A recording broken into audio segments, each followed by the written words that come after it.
Hello, stamping friends, and welcome to the December online card class with Sharon Armstrong. This class is about a technique called Bokeh, and it's spelled B-O-K-E-H. I love it. I have had so much fun preparing these cards to share with you today. It's just a very artsy form of crafting, and of course we're going to use our stamps and our cardstock and everything from Stampin' Up!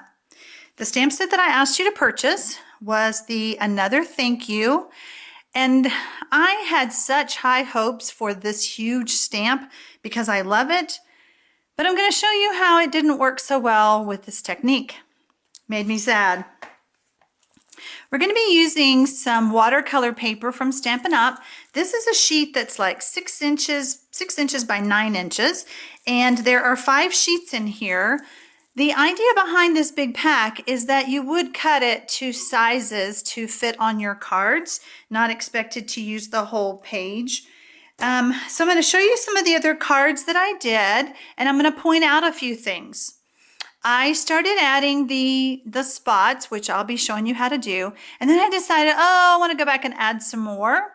Can you tell the difference in the brightness? So I had just re-inked my pad and got this. So just be careful. I'm showing you don't do as I do as I say kind of a concept. Here's another one. This was all done with the yellows and everything. One tip I want to show you is the watercolor paper is a very coarse paper. You want to make sure that you get your adhesive down on those corners. I was going to try to fix that before the video, and I thought, nope, that's a good teaching tool, so I think I'll leave it. This I just love. So pretty. Look at the bling on there. This one. And you're going to get all of the cardstock that matches my cards. And I told you that I was going to be using 3 re-inkers. I told you I was going to use Melon Mambo, Island Indigo, and Daffodil Delight. These 3 colors made all of those different colored cards. How fun is that? All right, so I mentioned that I was sad about the big thank you stamp. Okay, I was just really disappointed that I couldn't get it to work, but let me show you what it did. I'm not real sure if it was the texture. I tried it several times. I even tried to go back with my Stamp-A-Majig and stamp over it, but you can see that it just, I think because of the texture of the paper, I just didn't get a good image, okay? The image should look like this. Big difference, right? So, just keep in mind, this paper, I'm assuming, doesn't work well for this technique. Another tip I want to show you is this is watercolor paper. You're going to be adding water to it. It needs to be dried completely before you stamp. Can you see how it bled? Sure hope you can see on the video. See how it bled? My ink just kind of smeared out a little bit. So make sure that your paper is completely dry. I did dry some of it with my heat tool to try to help speed up the process. However, I'm going to show you how we're going to do all of those pieces to those cards really quickly, and then I'm going to set them all aside and let them dry. Stampin' Up's clear blocks work really well for my paint palette. And I'm just going to take and put a few drops of yellow and a few drops of the Melon Mambo and the Island Indigo. So I'm using this as a paint palette. Now, you will notice as I go through the cards again, I'm going to add a little bit more yellow, things like, where's this one? Yellow and blue make green. See all the different colors? They were all done with those 3 colors. All right, so let me show you. You got 2 aqua painters in your kit that I also asked you to purchase this month. You're just going to fill these up with water. You will have your watercolor pieces that I send to you. I recommend a stack of paper towels. You're just going to take and you're going to squeeze the bulb. Let's come in a little bit more. Squeeze the bulb and get some water on your paper. All over. Make sure you go to the edges. Your paper will start to curl, and that is perfectly fine. Don't worry about it. It will lay back down when it dries. You cannot do this technique with Whisper White paper or Very Vanilla. It needs to be the watercolor paper. So the first thing I'm going to do is I'm going to pick up some yellow, and then I'm going to squeeze my bulb, and look how it just runs. Okay? Now I have a glass of water that I figured out if I will do that, it helps me blot that yellow off some. So I want to switch over, and I'm going to pick up the Melon Mambo. And again, I'm going to go ahead and push this card down, and I'm just going to squeeze, and it just runs. Do you see how fast this is? It just goes. Okay? Now, after I do that, you can kind of see where it's pooling. I just picked up my card and dabbed. Okay? Then, where it didn't color, I'm just going to go back in and color. There's a lot of water on my paper, so I don't have to worry about it not working. If it didn't move around like I want it to, I could just squeeze more water from my aqua painter. Okay, rinse my brush out. Okay, so I'm going to set that one aside. All right, so now I'm going to get another piece, and again with the water, and see how it's a little bit pink? Don't worry about it.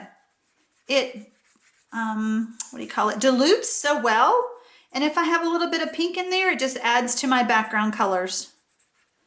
Now I want to pick up some of the Island Indigo.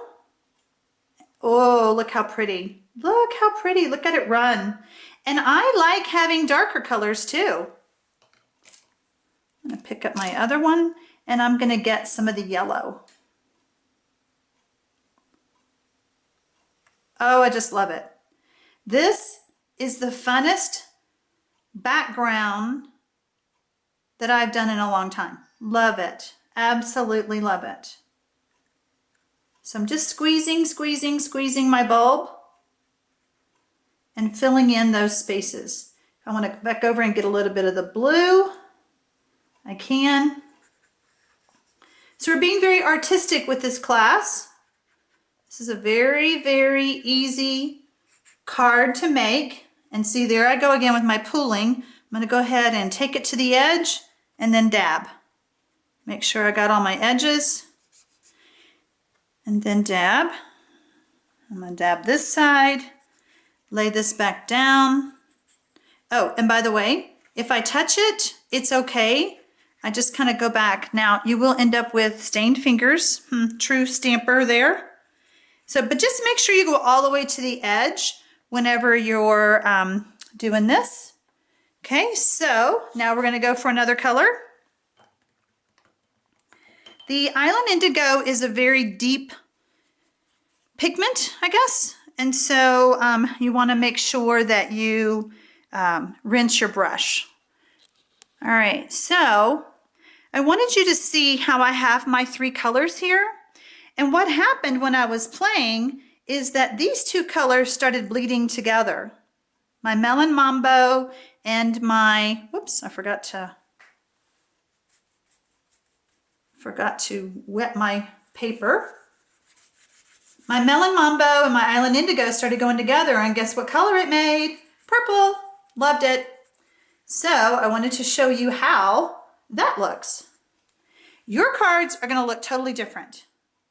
Okay, so I'm going to squeeze, and there's my purple. Isn't that amazing that I'm using just three colors and all of my cards will look different? Okay, so then on my edge, I still have Melon Mambo In the middle, I have my purple. On the other end, I have my Island Indigo, and I still have my yellow. So I'm just going to go in and get some of the Melon Mambo and give it a squeeze in my white spaces.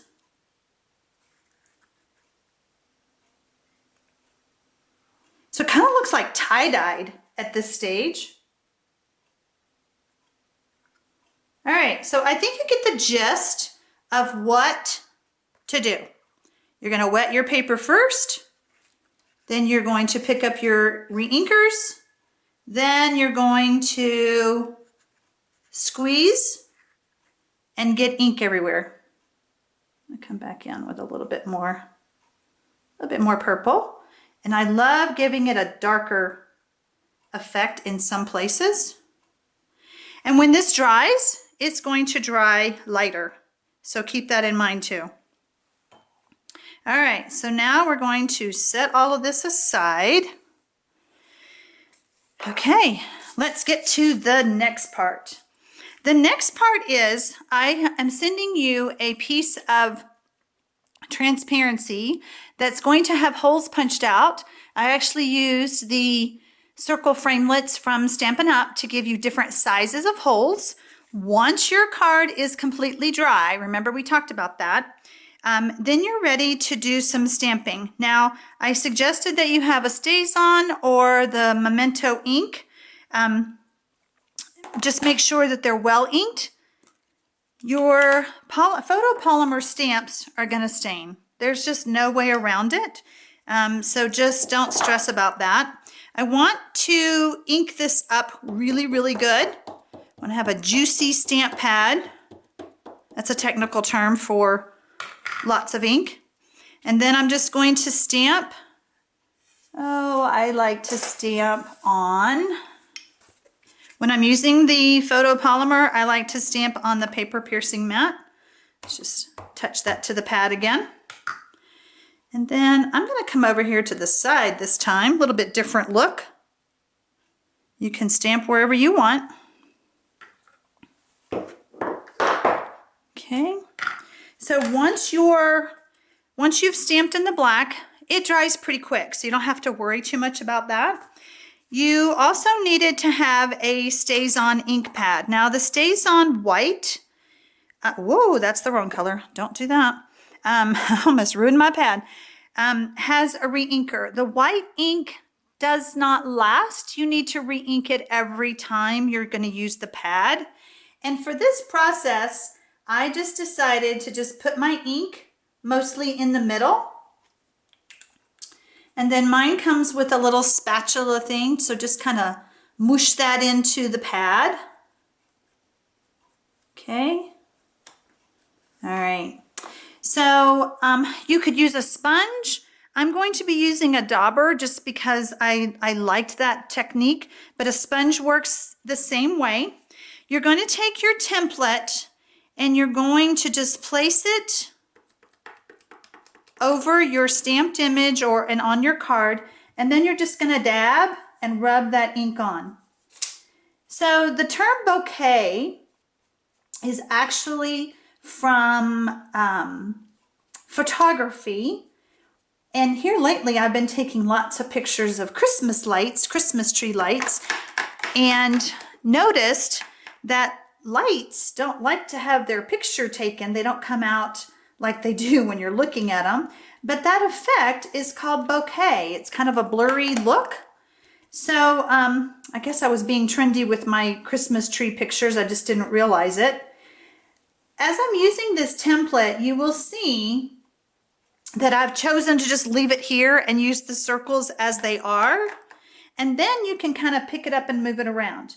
Now you do have to be careful that your template doesn't slip on you. It's kind of slickery. So you want to just make sure that you've got a good grip on everything. And so you can kind of see what I'm doing. See how you can see through things, so it gives it a blurry look, a transparency look. Since I have the sponge dauber, I can also just daub it like that. I don't even have to use my template.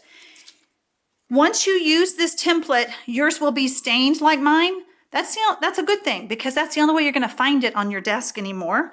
Just so that you know that. Don't try to clean that off. Leave it dirty. You want to overlap your circles, and you're just going to cover randomly over your area. You can switch sizes. You want to take it to the edge. Other than the drying time, I hope you see how fast these cards are. You're going to be able to make these cards so super fast, and at this busy time of the year, you need that. So I'm glad that this technique was for this month. Okay, so I've done my bouquet effect.